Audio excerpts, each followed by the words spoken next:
Hello everyone, and welcome back to another Build Insights video.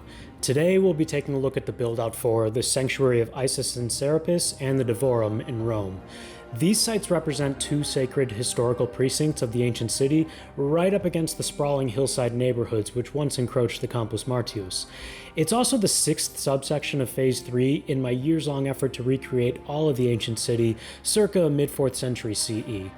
This particular area consists of about 9,600 bricks, bringing the running total for the entire SPQR diorama to nearly 258,000. It connects directly to sites we explored in previous videos, including the Porticus Minutia Frumentaria and the Theater of Balbus. A quick shout out to all my members over on Patreon who help to support my work. These projects take many months to realize, and patrons get to see every step along the way, like the digital design insights for the Iseum Serapeum and Divorum, which were shared all the way back in January 2025. It's also worth mentioning I don't do ad reads or any sponsored content despite near constant requests, so if you find my work to be valuable and you'd like to return some of that value by becoming a member on Patreon, you'll find a link in the description.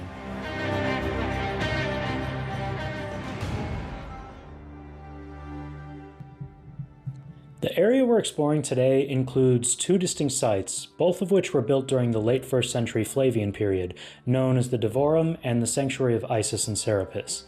Neither of these complexes were especially large relative to the more well-known sites of the Campus Martius, but the subsection on which I built these reconstructions turned out to be rather sprawling in the end.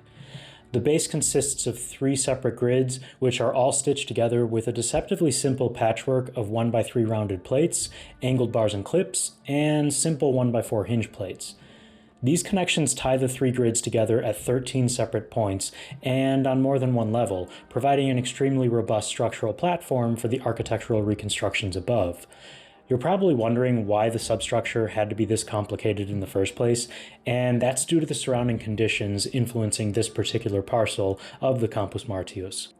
To the south, we have Via Palacinae running downhill from the Arx, which was the smaller hilltop of the Capitoline Hill during antiquity.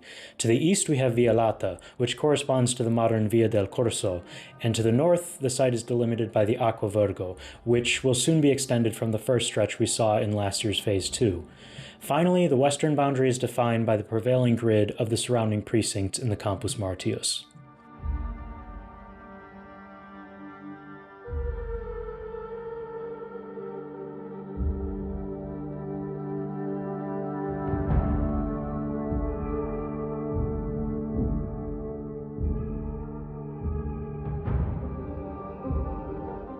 We're starting off small with a local temple dedicated to Minerva around 60 BCE.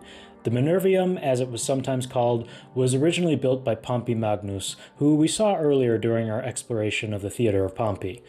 The fire of 64 CE seems to have destroyed the original Minervium, and it was later rebuilt by Domitian, to whom the goddess Minerva seemed to be of particular importance.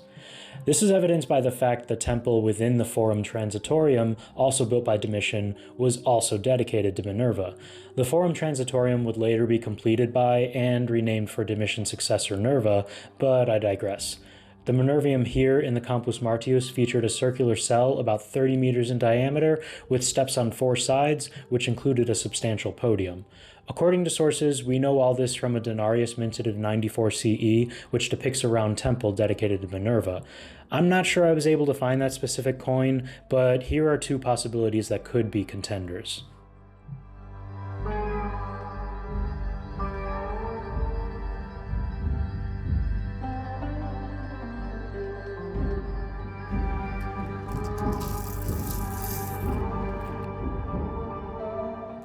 Between Via Lata and the Divorum, there stood a sacred enclosure known as the Ara Martis.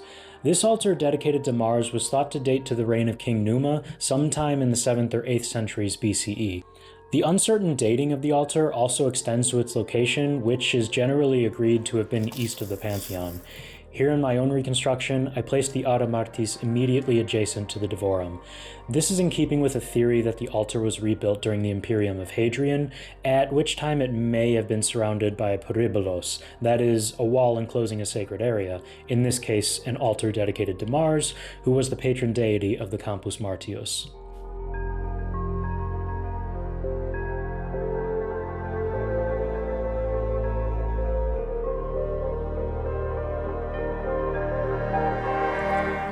We've now arrived at the Divorum, which was a substantial 200 meter by 55 meter precinct celebrating the deified victors over Judea, Titus and Vespasian. This father and son were consecutive emperors in the Flavian dynasty, followed up by the second son, Domitian, who sought to cement their family legacy by building as many monuments as possible during his 15-year imperium. And that he certainly did, considering the Divorum was actually larger than the Forum Transitorium, which Domitian began adding to the imperial fora. The Divorum was arranged axially along a central Euripus, or shallow channel of water. The long plaza was enclosed within a triporticus lined with hundreds of columns in marmo cipollino. At the front of the Divorum, twin temples dedicated to Titus and Vespasian faced the center, where a large triumphal arch was built as the entrance.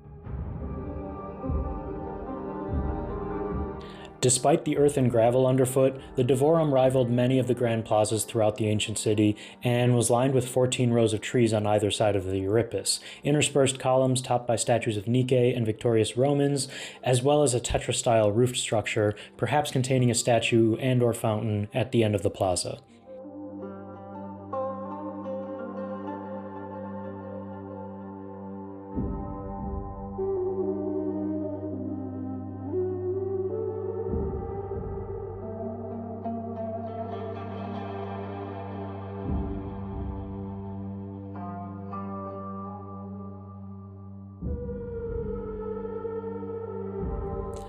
Right next to the Divorum in the Campus Martius, there was once an unusually shaped triangular portico known as the Delta. The Delta was located behind the sanctuary of Isis and Serapis, and it's thought to have held water from the Nile in its large basin, likely to be used in rites performed in the sanctuary. I filled in the basin of the Delta with a triangular tile, as well as a bar element which I chamfered at the corners using a heat knife. The overall assembly proved to be rather delicate given the small footprint, so as usual, most of it was permanently affixed using solvent. The two chamfered tiles along the hypotenuse are a rare example of a technique which doesn't work without the use of solvent. Switching out the round plates underneath with a longer plate connecting this section of the roof would have made the solvent unnecessary, but the priority here was an overall light construction, which would not obscure the thin columns below. I'm all about the medium adhering to the subject matter, at least more often than the other way around.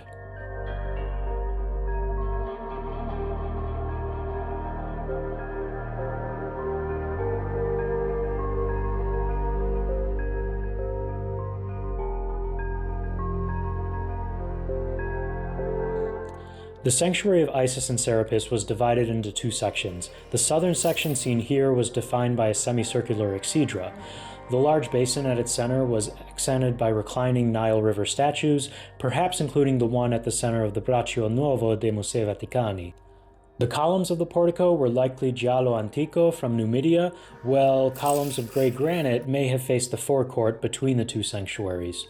We can reliably reconstruct most of this based on a surviving fragment of the 2nd century Forma Urbis, which you can now see at the Museo della Forma Urbis sul Colle Celio a Roma.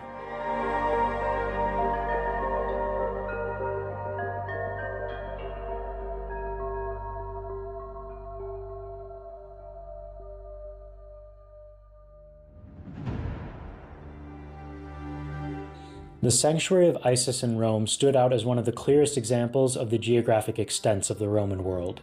Reconstructed by Domitian in the late 1st century CE, the Iseum Serapeum boasted countless spoils from the conquered Egyptian homeland across the Mediterranean. You wouldn't have needed to be familiar with exotic stones like pink or gray granite from Aswan to look at a sphinx or baboon statue, like the ones now displayed at Musei Capitolini, to know that these treasures had come from a distant land.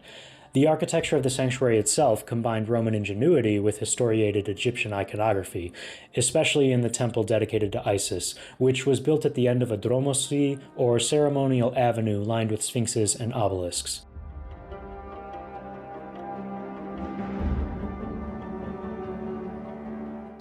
As for the forecourt between the sanctuaries of Isis and Serapis, that was defined by a towering pink granite obelisk at the center, next to a fountain which featured an enormous bronze pine cone. The Pino was likely sculpted more than 1800 years ago, and its placement here was telling given the Egyptian reverence for the afterlife and for altered states of consciousness.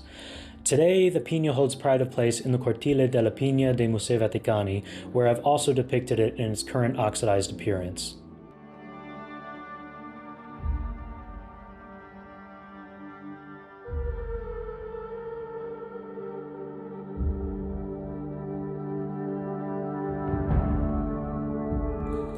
The northern edge of this subsection of the Campus Martius is delimited by a stretch of the Aqua Virgo. The first and only other time we saw this particular aqueduct was back in the Via Lata subsection of Phase 2, where it also defined the northern edge of that subsection. Here, it continues across Via Lata toward its terminus at the Baths of Agrippa further in the Campus Martius. The Aqua Virgo was built into the northern perimeter wall of the Sanctuary of Isis, and likely would have stepped down by an order of arches to account for the lower elevation.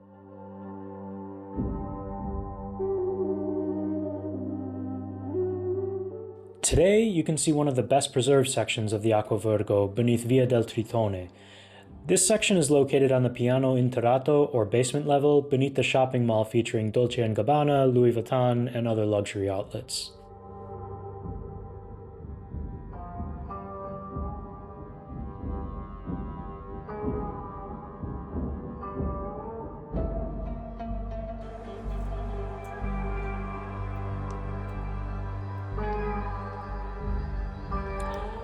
The final addition to the sanctuaries of Isis and Serapis were, predictably, more Egyptification.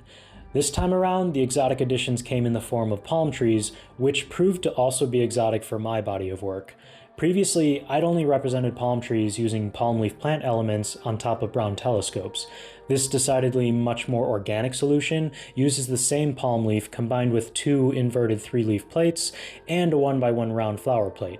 The hole in the flower plate is just the right size for squeezing in the tip of a brown cattle horn.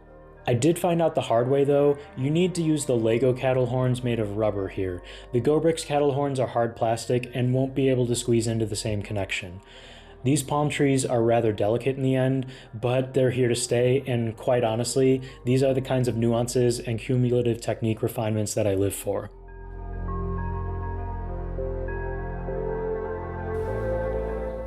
I hope you enjoyed these insights into the Sanctuary of Isis and Serapis and the Divorum. If you'd like to see even more behind-the-scenes insights, you can check out the exclusive posts over on my Patreon. Aside from supporting my work, Patreon membership also gets you early access to these insight videos. Be sure to stick around for the next video, where we'll be exploring the Saepta Julia immediately adjacent to the Sanctuary of Isis and Serapis. Until then, thanks for following along. I'll see you in the next one.